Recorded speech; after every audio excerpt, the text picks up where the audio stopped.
ಗಣಪತಿಂ ಭಜೇಹಂ. ನಮಸ್ಕಾರ. ಉಡುಪಿಯ ಕುಂದಾಪುರ ತಾಲೂಕಿನಲ್ಲಿ ಗುಡ್ಡಟ್ಟು ಅನ್ನುವಂತಹ ಊರಿದೆ.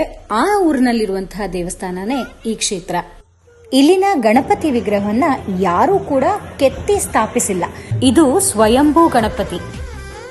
ಈ ದೇವಾಲಯದ ಗರ್ಭಗುಡಿನೇ ಒಂದು ನೈಸರ್ಗಿಕ ಗುಹೆ.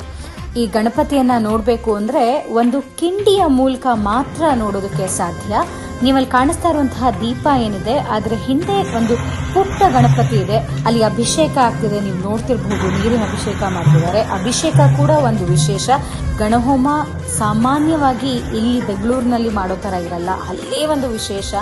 ನಾನಂತೂ ಪ್ರತಿ ವರ್ಷ ಹೋಗಿ ಒಂದು 24 ಕಾಯಿ ಗಣಹೋಮವನ್ನ ಮಾಡ್ಕೊಂಡು ಬರ್ತೀವಿ. ಪ್ರಪಂಚದಲ್ಲೇ ಗಣೇಶಂಗೆ ರುದ್ರಾಭಿಷೇಕ ಆಗುವಂತಹ ಏಕೈಕ ಜಾಗ ಇದು. ಇದ್ರ ಹಿಂದೆ ಕೂಡ ಒಂದು ಕತೆ ಇದೆ.